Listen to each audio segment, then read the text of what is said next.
E aí, minha gente, tudo bem? Bom, hoje vamos para o capítulo 9. Saímos um pouco da França pré-revolucionária, com todos aqueles fatores que nós vimos na aula passada, para de fato entrar na primeira fase da Revolução Francesa. Primeira fase essa que é compreendida entre o ano de 1789, para ser mais específico, a partir de 14 de julho de 1789, e dura até 1792. A gente costuma dizer que é a fase da Assembleia Nacional Constituinte e monarquia constitucional. Beleza? Bom, a gente vai retomar um pouquinho o assunto sobre o que levou de fato à crise na monarquia francesa. Né? A gente viu fatores econômicos, fatores políticos, sociais, né? Colocaram tudo dentro de um caldeirão, remexeram e explodiu. Né? E a evidência dessa explosão, de fato, foi, né, a invasão e a tomada da Bastilha, a prisão e símbolo maior do antigo regime. É aqui que eu digo para vocês que a burguesia, o terceiro Estado, tomou o protagonismo da revolução e das mudanças. Beleza? Tranquilo? De boa? Então, mediante essa situação, mediante da situação de Paris estar tomada, né, a capital da monarquia francesa tomada pelo terceiro Estado, não restou dúvida do rei francês Luís XVI ceder às rogativas da Assembleia Nacional Constituinte, melhor dizendo, as jogativas do terceiro Estado, as jogativas da burguesia. Tudo bem? Então, a partir desse momento, uma série de propostas foram expostas e implementadas para mudar a situação política da França nesse período, que de fato aconteceu. Mas aconteceu também uma situação que fez com que tudo isso mudasse. A gente vai ver isso lá no final. Por isso que é importante, né, a gente fazer os exercícios, como eu falei para vocês, para a gente embasar, né, a teoria, para a gente colocar na cabeça os nomes, tudo certinho. Por isso que eu me forcei na responsabilidade de passar esses exercícios antes de inaugurar o capítulo 9. Tudo bem? Então, começando, Declaração dos Direitos do Homem e do Cidadão, né? Um documento fundamental, de caráter universal, que o terceiro Estado propõe.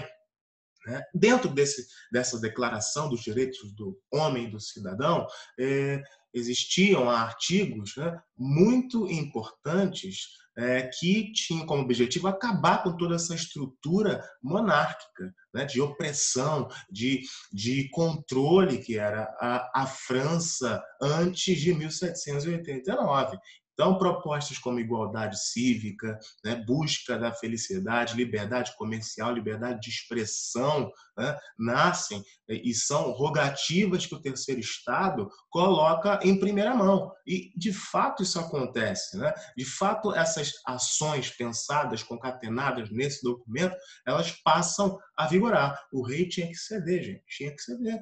Paris estava tomada, o movimento revolucionário, né, tomou força. Né? Uma classe, de fato, viu seus interesses, se uniu, né, nesse primeiro momento, e forçaram a barra, forçaram a mudança. Foram lá na Bastilha, pegaram em armas, destruíram a Bastilha, símbolo da monarquia, liberaram os presos que foram presos de forma injusta e foram protagonistas desse primeiro momento revolucionário da França. Tudo bem? Além disso, não ficou só por isso. Além disso, outras propostas surgiram.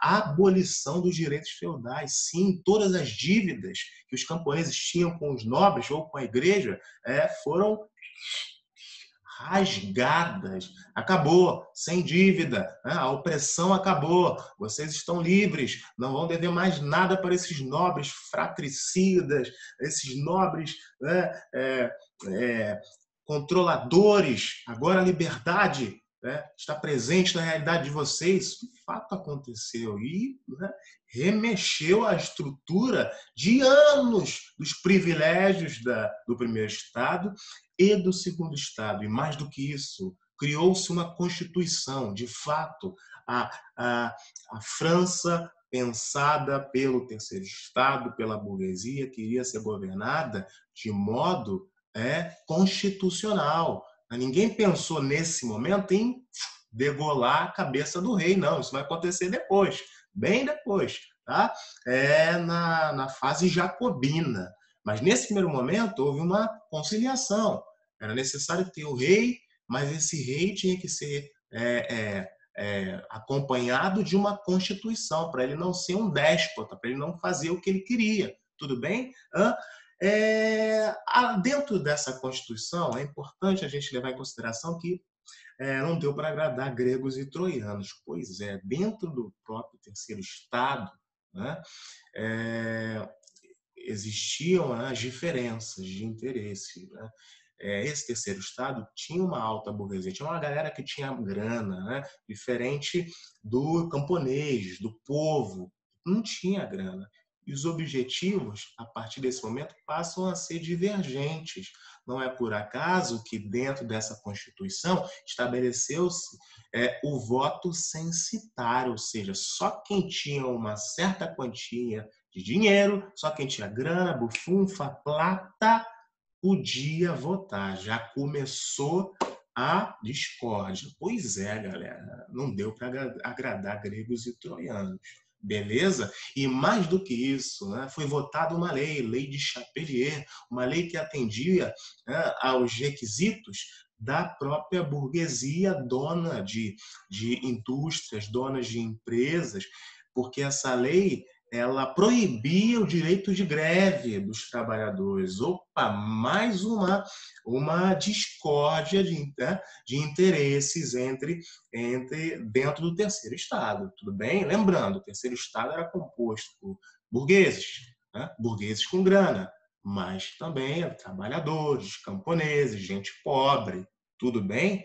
Então, dentro dessa situação, houve divergência. Mas, de modo geral, né, esse primeiro momento foi revolucionário. Caramba, perdoou-se as dívidas, né, dos camponeses. Ninguém mais precisava pagar nada para nobre, para igreja. Né? Dívidas perdoadas. Acabou o privilégio de 500 anos. Acabou num ano. Tudo bem? Tranquilo até aí? De boa? Então é importante vocês levarem em consideração nesse primeiro momento esses pontos que eu pontuei nesse primeiro slide. Declaração do direito dos homens e do cidadão, né? Abolição dos direitos feudais, a criação de uma constituição, o rei iria governar, né, com uma constituição acompanhada de uma carta, iria governar os moldes, né, da Inglaterra, né, que tinha um rei que governava junto com o parlamento, né, e certas leis, né, que atendiam os interesses de burgueses com grana. Tranquilo? De boa? 1789 a 1791. Tá? Esse é o período da Assembleia Nacional Constituinte que está formulando propostas, né, votando, né, entrando em diálogo com a nobreza, enfim, para tudo, né, correr pelos interesses da burguesia. Tranquilo? De boa? Então vou avançar.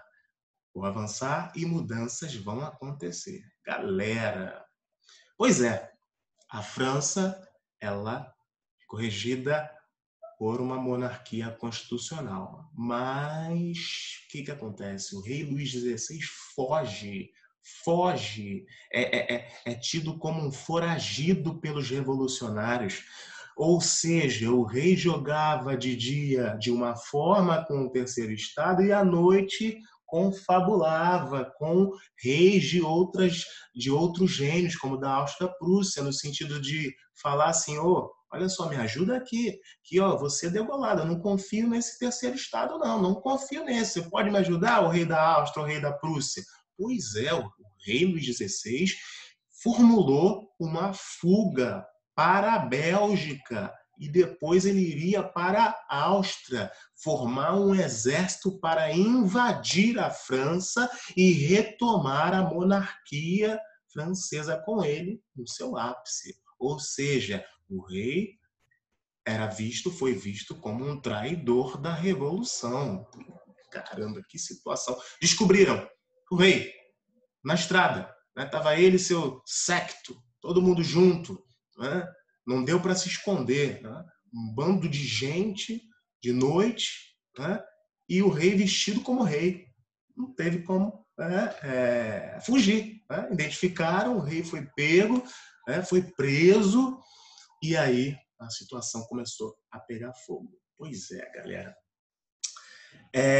Muitas forças exteriores viam com muita ameaça essa primeira fase da Revolução Francesa. Por quê? Porque estavam vendo o povo mandando mais que o rei, o terceiro Estado acabando com privilégios.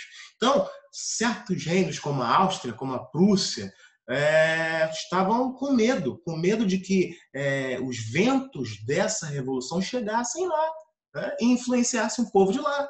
E o povo de lá queria também pegar em armas e tirar o rei do governo.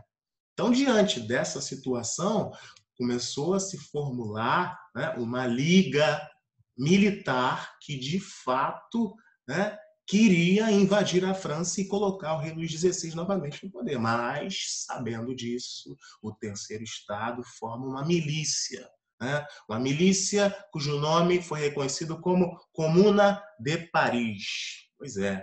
E essa Comuna de Paris tinha como protagonistas, aqueles que lutavam, o povo mesmo, o povo pobre, humilde, simples, que foi apelidado pelos nobres de soldados sans-culottes, ou seja, soldados sem calça, porque de fato, né, a farda dessa milícia era muito simples comparada com a farda dos exércitos da monarquia. Então, né, diante dessa situação, se utilizaram de ironia frente a essa comuna que pegou mais força, pegou mais ranço, né? A palavra que vocês estão usando bastante, pegou ranço, pegou em armas e foram para as fronteiras da França proteger a França de invasões estrangeiras. Essas invasões que queriam colocar o monarca Luís XVI de volta no poder. Acontece uma guerra, né? Acontece um conflito cujo lugar foi a cidade de Valmy, na França. A Batalha de Valmy, ela colocou em choque tropas austro-prussianas e tropas francesas do Terceiro Estado. Os sans-culottes pegaram em armas, lutaram, defenderam a França e impediram a invasão dos exércitos estrangeiros. Essa ilustração que eu coloquei para vocês é da época mesmo, né? Mostra justamente uma liderança burguesa, né, conclamando seus soldados sans-culottes para proteger a França lá dos invasores prussianos ao fundo. Complicado. Né? Diante dessa situação, a França ganha. A França ganha e evita uma invasão estrangeira. Mas o que acontece, queridos? Uma radicalização.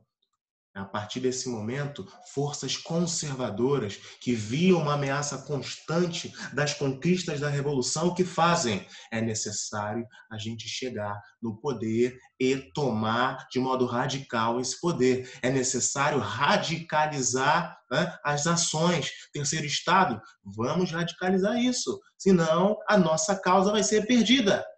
E a partir da liderança de um político chamado Robespierre, o Partido Jacobino, a partir de 1792, toma o protagonismo da Revolução Francesa nessa segunda fase. Uma fase mais radical, uma fase de perseguições, uma fase que foi reconhecida como um banho de sangue em Paris. Pois é, nunca na história da França tantas pessoas morreram. Nem na Guerra dos 100 Anos. Pois é, nem na Guerra dos 7 Anos. Esse período, né?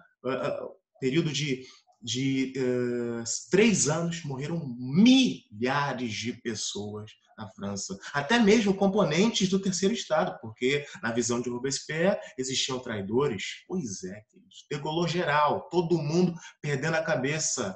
Perder a cabeça virou entertainment. Sim, as pessoas se reuniam na praça. Quem é que vai perder a cabeça hoje? Pois é, radicalização total. Cenas do próximo capítulo. Tudo bem? Então, queridos, espero vocês na próxima aula para os próximos episódios da Revolução Francesa. Tudo bem? Um abraço e até a próxima.